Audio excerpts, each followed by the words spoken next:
And we're back with Legends of Lake Howell. This month, our guest is Dr. Rachel Prete. She is a pediatrician at Arnold and Winnie Palmer Hospital. Dr. Prete, thank you for joining us. Of course, thanks for having me. So tell us a little bit about your job. What exactly do you do as a pediatrician at Arnold Palmer? Sure. So I take care of kids who, let's say, they go to their regular pediatrician and they're not doing so well, and they may give them some treatment, but that doesn't make them better. They have to eventually sometimes be admitted to the hospital. And so when they're admitted to the hospital, I'm the one who kind of takes care of them. I'm their doctor in the hospital, basically. Or if you come to Winnie Palmer and you have a brand new baby, I'm one of the doctors who takes care of your newborn while you're there. So as a pediatrician, what's the age range of your patients? Yeah, well, birth and all the way up to about 22 years of age. Some kids who have a lot of complex medical issues, we tend to keep them a little bit even beyond that 22-year age range, but typically up to about 22. So what does a typical work schedule look like for you? Yeah, for me, because I'm a hospitalist, we start early and we kind of end late. So most days I'm there like 7 a.m. to 7 p.m., but sometimes I work evenings, 7 p.m. to 7 a.m. So overnight, the hospital is always open 365 days a year. So there's holidays and things like that you have to kind of miss with your family, but someone's going to be there to take care of those kids when they get there. And how long have you been a pediatrician? Yeah, so I started residency for pediatrics in 2007. So about 17, 18 years now. And it's great. I mean, I've always wanted to be a pediatrician. So it's just funny that now here I am finally living that out. So why pediatrics? Yeah. I think for me, I always loved kids. And I think when I was much younger, I thought it was all about the babies, right? And then as you just I always say people are designed for different specialties of medicine, right? Because thank goodness we have people who really love the adults, right? Or we'd be in trouble, no one to take care of us. But for me, I just love kids. I relate to them. I can kind of get on their level sometimes. And so I think it's like an honor to be able for them to trust you. And for me, for kids, most of the time, they're not responsible for any of the medical conditions they have, right? So they just showed up. They were just given life, right? And so kind of help them and the parents kind of navigate all those trials and tribulations of not just regular health, but a lot of illnesses. Because I work in the hospital, I deal with a lot of sick kids, kind of helping them navigate all those illnesses. It's just a privilege to be able to help them. You mentioned that this was something that you always wanted to do. Mm-hmm. Did you ever have that wow moment, this is not quite what I expected? Mm-hmm. I'm like that weird person who really loves their job. Mm-hmm. I will say, going through college and all of the studying that you had to do and being am I even going to get into medical school for all this? I have my friends over here having a great time in college. Not that I didn't have a good time in college, right. But it was a different experience, I was spending lots of nights studying, and so I have a vivid memory of calling to my mom and being like, is this going to be worth it? Am I going to get into medical school? Yeah. And so that's a vivid memory for me. But then once I got in and started practicing medicine, and even, in medical school, you get to go through all the different fields of medicine, and kind of try it out. Because even though I thought I wanted to be a pediatrician, they want you to really be sure. So get exposure to everything. So when I went through it all, I was just like, nah, this is for me. And yeah, I'm just lucky because although the hours are long and grueling sometimes, I love when I'm there, I love what I do. So I'm just lucky that way. So in terms of schooling, because you mentioned schooling, how many years is it from graduating high school to actually becoming a doctor? Yeah. So you do your 4 years of undergrad, or some of these kids leave so many credits, maybe they can have less undergrad, but you graduate with your undergraduate degree, 4 years, and then during that last year of college, you are applying for medical school, right? So then you do 4 years of medical school, and you're still not getting paid yet, and you can't have a job in medical school. So that was it's a little daunting sometimes to think about. But once you get out of medical school, at the end of your third year of medical school is that year I talked about where you get to kind of see everything, all the different fields of medicine, and you're really working in the hospitals and offices and kind of learning about all the different fields. And then that fourth year, you get to really decide, okay, I really want to go into emergency medicine or pediatrics or whatever, and you're spending more time in that field. Then you apply for residency, and then after residency, depending on what field you want to go into, depends on how much longer that residency training is. So for like things like pediatrics or ER or family medicine or adult medicine, which we call internal medicine, that's like a 3-year residency. So I guess 4, so like 11 years, right, of training. Now during residency, you still get paid. So that helps, like, you know, your mind of like, I remember thinking like, oh my gosh, it's so far away. Like, when will I ever get a paycheck, right? But once you get into residency, you love what you do and you're getting, it's not doctor pay, but it's paid, yeah. Now you had a different path, a unique path, right, toward becoming a doctor. Yeah. There was a little stop that you had here at Lake Howell High School. I sure did. A teacher here. I was, yeah. So what did you teach? I taught chemistry and earth space science. Yeah, it was. Chemistry and earth space science. Yeah. Well, because, you know, I had a microbiology degree, and, you know, I loved kids. I knew that. And I was still, you know, I applied to med school that first year, and I actually got waitlisted. So I didn't get in the first year, and I thought, okay, well, what am I going to do with this microbiology degree? And I love kids. And so I went, and there was a teaching job here at my alma mater. And I was like, you know what? I'm going to apply. And, you know, they were nice enough. Dr. Smith, Mr. Smith was nice enough to give me a job here. And it was so great. I mean, such a great experience to come back and teach with your teachers, although they were probably like, didn't you just leave? Didn't I just see you a few years ago? And we were actually teachers together that year. Yeah, in that same science wing. Yeah, Building 10. That's right. Any memories you have from being a science teacher? Yeah, such great memories, actually. So fun. You know, because I wasn't an education major, it was a little, I think, more challenging for me because I didn't have that, it was internships that kind of build upon. But I made such great friends with so many of my old teachers and looked at them in a whole different like level. And, you know, I got pregnant with my first daughter when I was here. And so like having baby showers together with Miss Diaz, who was also a teacher here. So many great memories, and Revis, and, you know, even though it's like one moment in time, 1 year, it was such fond memories of getting back to kind of give back to the school that like gave you so much to start out with, you know. Did your experience as a teacher have an impact on what you're doing now? Do you transfer some of those skills in terms of maybe working with interns or with other doctors? Yeah, because I am still a teacher, like we were chatting earlier, for the medical students and the residents who are, you know, in training to become pediatricians.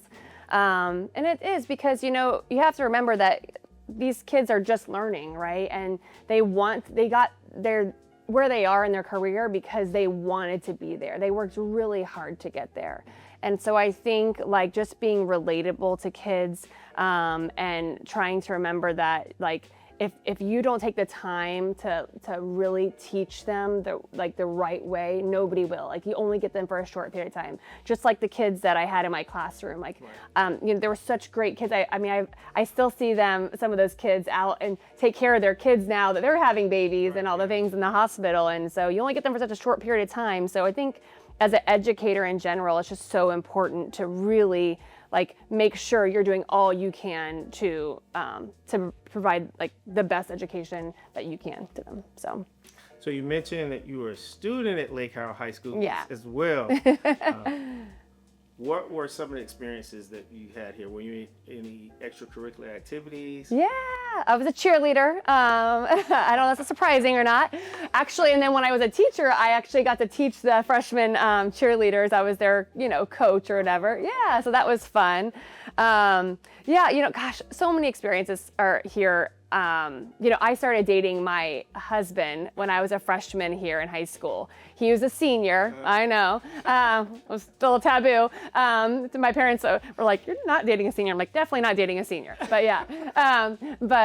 So he was a senior. I was a freshman, and we started dating, and then so like because Lake Howell, I always, like we were saying a little bit earlier, there's a specialty to Lake Howell High School. It has this, I always joke, like the vortex. Like everybody who goes to high school here, like I feel like just kind of stays and supports Lake Howell. Like the friendships are still there for whatever reason. I don't know why. Like I just had dinner last week with like 8 of my girlfriends from Lake Howell High School, 3 of which I went to kindergarten with, right? So, I mean, just the longevity and the memories here are so great. I mean, from Miss McGee's, anatomy class. She used to let us, the kittens. I don't know if you guys still do the cats or not. They get to dissect the cats. And I remember my cat was pregnant and I took one of the cats and put it in a jar and brought it home. And my mom was like, "Why do you have a dead animal and floating in whatever fluid, like on your,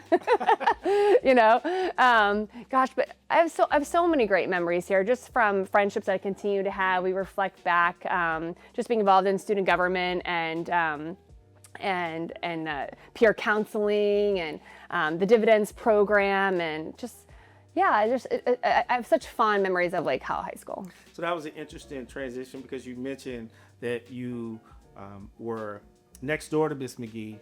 She was also your anatomy teacher. So yes. What was that like? How? I adore her. So, and she was actually, oh gosh, what's it called? Is it Silver Scholars? Yeah. Yeah. Okay. So she was my Silver Scholars teacher. And then to come back, and I was literally next door to her, and she took me under her wing, and she's like, "Okay, Rachel, you gotta be tougher. You gotta be a little," I think I went in at first like, "Oh, it's fine to be friends with all these kids. It's gonna be great," I think that came with time, but I think I quickly realized, all right, wait, you gotta have some rules in this classroom, right? But she was awesome. I mean, she's just such a precious lady, and I think for me it was such a blessing to be next to her because I admired her so much. So, by you being a doctor, I'm assuming that science, one of the sciences, was your favorite subject. Did you have a class outside of science that you enjoyed? Maybe leadership? Oh, well, I love Miss Barclay, right? So, she was, for those who know Miss Barclay, well, everybody knows Miss Barclay, right? So, leadership was super fun just because you got to be involved in planning all the events. And for me, I got to be in it because I was one of the captains for the cheerleading squad. So that's how I kind of got into it. But that class, of course, science was always my favorite. Miss, for peer counseling, oh my goodness, she's Miss Marini, but that's not her last name anymore. We're Facebook friends. It's totally blanking on me. She's gonna kill me. But anyway, she was such a great, peer counseling was so fun because we got to. Do you guys still have that? Yes. You do? Okay. Where you go to different elementary schools and. Yeah, so we have something that's called Peer Connectors, where the seniors mentor the ninth graders. Oh. But we also have mentorship where we go out to the elementary schools. Some of our clubs, like Latinos in Action, they go out to the club, different schools. And okay. They read with them. Yeah, that's very cool. Yeah. So for us, we would go to the elementary schools and spend time with the kids, and kind of do some counseling with them. Then we also did stuff around the campus with other people and helping mediate. Sometimes if there was, conflict with kids, we'd help to mediate that. So so that was great memories for me. So I hate to put you on the spot. Okay. But if you had a favorite teacher in high school, someone that had a big impact on where you are now. Gosh. You can pick more than one. Yeah, I mean, I love Miss McGee. Gosh, I had so many great teachers. Yeah. Miss Lewis, I loved her. She was a Spanish teacher. And then, gosh, Miss Smith, who I just saw the other day at the reunion. Right. Good, Miss Barclay, of course, Miss Barclay. Gosh, I feel terrible because I know I have so many other great teachers, but just lucky to have had so many, So looking back in high school, we talked about a lot of memories. If you could sum it up and put it all into one word, what word would you use to describe your experience in high school, Lake Howell? Yeah. Gosh, that's deep. It's not just fun. Yeah. It's not just I think it's so much a part of like who I am as a person, just because like the soulfulness of this school. So,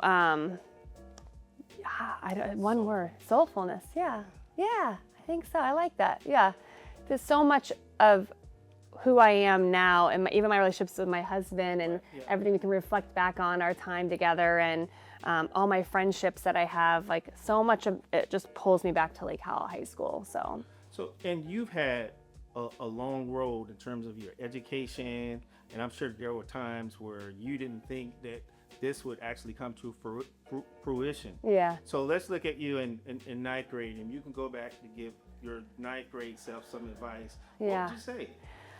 I would say that math is really hard. And you're not going to have to use it that much. Just get through it, you know? Yeah, because I remember thinking, like, I'm not good. I was the good science person. Right. I was not good at math. I mean, math, I have a kid of mine who's very gifted in math. She's like that weird math person who just loves math. Like, that wasn't me. I wish it was me. It would have made my career much easier.